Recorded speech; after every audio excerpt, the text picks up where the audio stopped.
இறையேசுவில் பிரியமான சகோதர சகோதரிகளே, நமது ஆண்டவர் இயேசு கிறிஸ்துவுடைய திருப்பெயரால் உங்களுக்கும் உங்கள் குடும்பத்தில் இருக்கிற அனைவருக்கும் அன்பும் சமாதானமும் மகிழ்ச்சியும் உண்டாவதாக. அன்புமிக்கவர்களே, நவம்பர் மாதம் 12ஆம் தேதி தாயாம் திரு அவை புனித ஜோசபாட் என்பவருடைய நினைவு நாளை கொண்டாடுகிறது. அன்புமிக்கவர்களே, இந்த புனிதரானவர் திருச்சபையினுடைய ஒற்றுமைக்காக பாடுபட்டு மறைசாட்சியாக கொலை செய்யப்பட்டவர். உக்ரைன் தேசத்தில் உங்கள் அனைவருக்குமே தெரியும், கிழக்கு மரபு வழி திருச்சபை தான் அங்கே அதிகமாக இருக்கிறது. அவர்களும் கிறிஸ்தவர்கள் தான். கத்தோலிக்க திருச்சபையில் இருக்கிற அனைத்து மறை கோட்பாடுகளையும் நம்புகிறவர்கள், விசுவசிக்கிறவர்கள். அவர்களுக்கென்று கீழே திருச்சபைக்கென்று தனியாக தலைவர் இருக்கிறார், மூப்பர்கள் இருக்கிறார்கள். அன்புமிக்கவர்களை, மிக ஏழ்மையான குடும்பத்தில் பிறந்த இந்த புனித ஜோசபாட் என்பவர் குருவாக திருநிலைப்படுத்தப்பட்டு தன்னுடைய புனிதத்தின் காரணமாக ஆயர் நிலைக்கும் உயர்த்தப்படுகிறார். இருந்தாலும் அவர் வாழ்ந்த அந்த மறை மாவட்டத்தில், உக்ரைன் தேசத்தில் கத்தோலிக்க கிறிஸ்தவ மரபுக்கும் கீழை திருச்சபை மரபுக்கும் ஏற்பட்ட அந்த ஒரு வேறுபாடு காரணமாக பலர் கீழை திருச்சபையின் சார்பாக பேசி கொண்டிருந்த நேரத்தில் இவர் கத்தோலிக்க திருச்சபைக்காக உதவுகிறார் என்று பொய்யாக குற்றம் சாட்டப்பட்டு இவர் அவர் வசித்த ஆலயத்திலேயே கல்லால் எறிந்தும் அடித்தும் கொலை செய்யப்பட்டார் என்று இவருடைய வாழ்க்கையில் நம்ம வாசிக்கிறோம். அன்புமிக்கவர்களே, நாம் வாழ்ந்து கொண்டிருக்கிற இந்த ஒரு காலகட்டத்தில் கூட கத்தோலிக்க திருச்சபை கொஞ்சம் கொஞ்சமாக பிளவுபடுத்துகிற வேலையை பலர் பார்த்து கொண்டிருக்கிறார்கள். அதுவும் நம்முடைய குடும்பத்திலேயே சில நேரத்தில் பிரிவினை எண்ணங்களையும் அல்லது பெந்தகோஸ்தே சபையை சார்ந்த எண்ணங்களையும் பரப்பி குடும்பங்களில் பிளவையும் வேற்றுமையும் வெறுப்பையும் ஏற்படுத்துகிற தீய சக்திகளை கூட நம்முடைய குடும்பங்களில் பார்க்கலாம், நம்முடைய பங்குகளில் பார்க்கலாம்.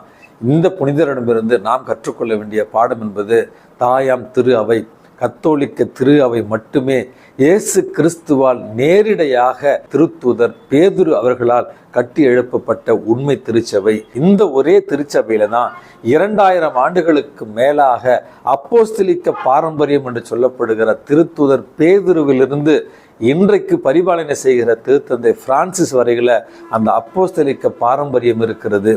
இந்த கத்தோலிக்க திருச்சபையில தான் 7 அருட்சாதனங்கள் வழியாக இறைவனுடைய பிரசன்னம் நம்மோடு இருக்கிறது. இந்த திருச்சபையில தான் அன்னை மரியாளுக்கான வணக்கம் மற்றும் புனிதர்களோடு நமக்கு இருக்கிற சமூக உறவை ஒவ்வொரு நாளும் திருச்சபையில் வளமுறை செய்கிற பாரம்பரியமும் இருக்கிறது.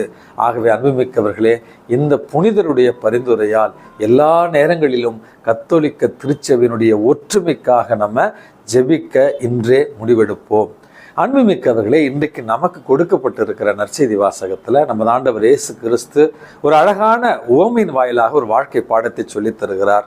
உதாரணத்துக்கு வைத்துக் கொள்வோம். நாள் முழுவதும் வேலை செய்து வந்த ஒரு பணியாளர் இரவு அல்லது மாலை வந்த உடனேயே தன்னுடைய எஜமானர், தன்னுடைய வீட்டு தலைவர் அந்த பணியாளரை பற்றி புகழ்ந்து தள்ளுவார் அல்லது ரொம்ப பெருமையாக பேசுவார், அவரை ரொம்ப ரொம்ப உயர்த்தி பிடிப்பார் அப்படி என்று எதிர்பார்ப்பது தவறு. மாறாக அவர் எத்துணை கடினமான பணியை செய்து வந்தாலும் மாலையில் வந்தவுடனே தலைவருக்கு பணிவிடை செய்ய வேண்டும் என்பதைத்தான் தலைவர் விரும்புவார். இந்த கருத்தை தான் நமது ஆண்டவர் இயேசு கிறிஸ்து சொல்லுகிறார்.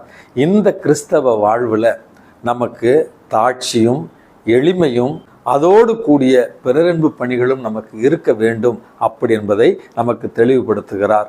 நாம் வாழுகிற இந்த உலகம் ஒரு விளம்பர உலகம். அரசு தலைவர்களிலிருந்து மத தலைவர்கள் வரையில எல்லோருமே சுய விளம்பரத்திற்காக பாடுபடுகிற ஒரு சூழலை தான் நம்ம பார்க்கிறோம். சின்ன சின்ன நற்காரியங்கள் செய்தாலும் அதை பெரிய அளவில் டிவியில் விளம்பரப்படுத்துவது, அது செய்தித்தாட்களில் விளம்பரப்படுத்துவது அல்லது சமூக வலைதளங்களில் நான் தான் இதை செய்தேன், என்னால் தான் இது நடந்தது அப்படி என்று விளம்பர பிரியர்களாக இருக்கிற ஒரு கால சூழலை தான் நம்ம வாழ்ந்து கொண்டு இருக்கிறோம். இப்படிப்பட்ட ஒரு காலத்தில் தான் உங்களுக்கு நான் உதாரணத்தை சொல்ல விரும்புகிறேன். ஜாதேவ் பாயங் அப்படின்னு சொல்லப்படுகிற ஒரு மனிதர் இருக்கிறார்.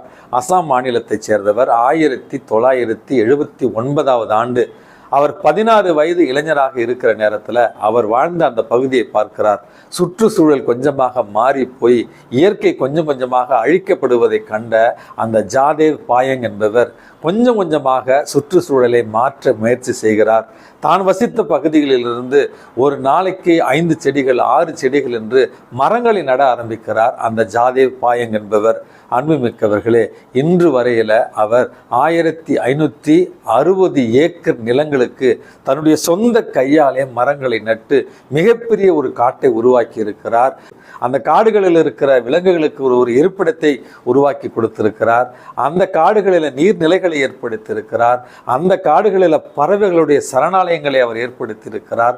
இந்திய அரசு அவரை கண்டுகொண்டதோ இல்லையோ, அமெரிக்க அரசு the forest man of India, இந்தியாவினுடைய காடுகளின் மனிதன் அப்படி என்கிற ஒரு விருதை வழங்கி இந்த மனிதருடைய வாழ்க்கையை அமெரிக்க கல்வி நிறுவனங்களில் பாடமாக சொல்லிக் கொடுக்கிற அளவுக்கு இந்த மனிதன் யாருடைய விளம்பரத்தையும் எதிர்பார்க்காமல் அல்லது யாரும் தன்னை பாராட்ட வேண்டும் என்று எதிர்பார்க்காமல் தினமும் 5-6 செடிகளை மரங்களை நட்டு நட்டு நட்டு இன்றைக்கு அந்த பகுதியில் மிகப்பெரிய ஒரு காட்டை உருவாக்கி இயற்கையை பாதுகாத்திருக்கிறார். அன்புமிக்கவர்களே, இப்படிப்பட்ட ஒரு வாழ்க்கையைத்தான் இறைவன் நம்மிடமிருந்து எதிர்பார்க்கிறார்.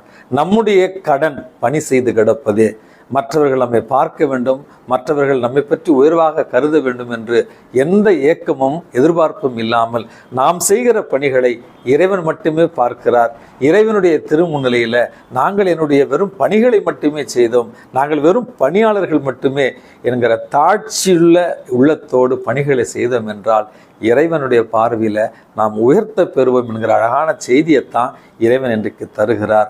ஆகவே விளம்பரம் இல்லாமல், எதிர்பார்ப்புகள் இல்லாமல் ஒரு அழகான தாட்சியான பணிவான வாழ்வை வாழ இறைவனிடத்தில் இன்றே மன்றாடி செபிப்போம். எல்லாம் வல்ல இறைவன் தந்தை, மகன், தூய ஆவி உங்களையும் உங்கள் குடும்பத்தில் இருக்கிற அனைவரையும் நிறைவாக ஆசீர்வதித்து பாதுகாத்து வழி நடத்துவாராக.